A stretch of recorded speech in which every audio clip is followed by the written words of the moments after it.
So it does make you feel like somebody cares and they remember, they're thinking about you. I wasn't alone.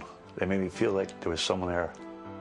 We wouldn't have our son, and I would never have another child if it weren't for the Red Cross. The mission of the American Red Cross is to serve through vital and necessary humanitarian work in partnership with America.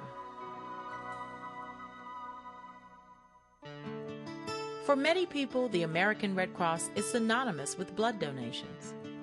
What better way to serve than with the gift of life?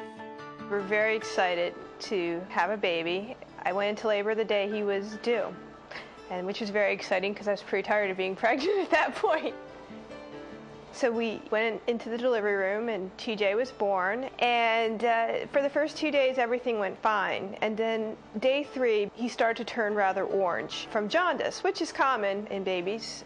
They put him under the lights and they kept treating him for the jaundice, but he kept getting oranger and his bilirubin levels kept rising. The doctors were concerned, so they ordered a set of blood tests on him, and when the blood tests came back, they found that his platelet count was 15, and pretty much anything under 50, a person can bleed to death if they're cut. The hospital where he was born coordinated with the American Red Cross for the initial platelet transfusions.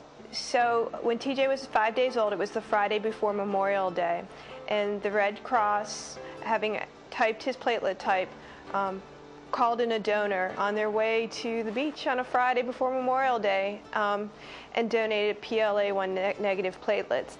And now he is a 5-year-old that runs around like crazy.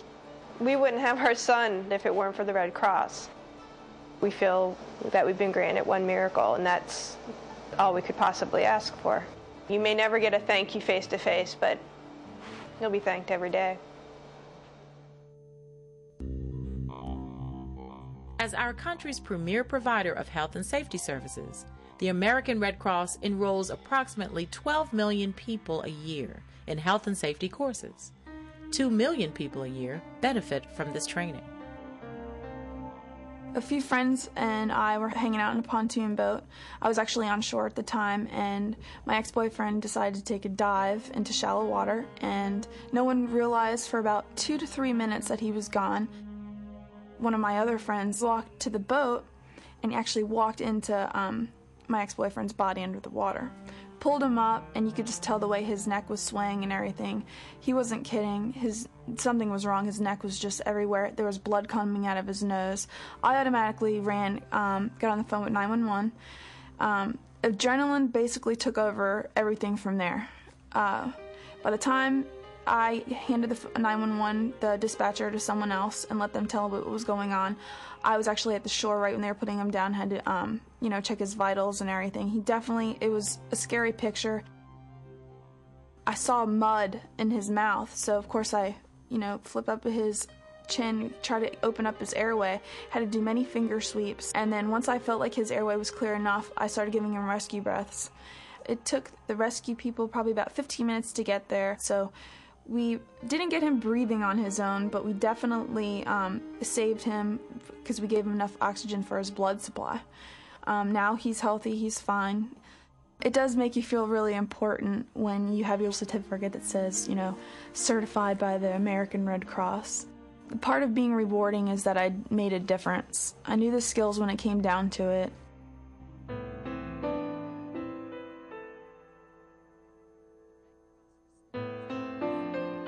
The Red Cross responds to more than 70,000 disasters each year, from house fires to hurricanes and man-made disasters, including September 11th.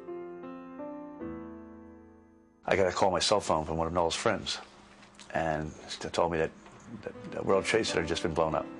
And did I hear anything? So I said no. So I tried to call Noel right away on my cell phone, and I couldn't reach him. And when I got home, I turned the TV on, and that's when it was the beginning of the end of the rest of my life. I found out that they were taking ferry rides for family members to go look at the site. And I got up there about 5 o'clock in the morning to Pier 94.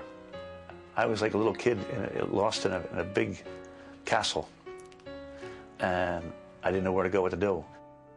I think I found out, if you're there by yourself, that the Red Cross, they won't let you alone.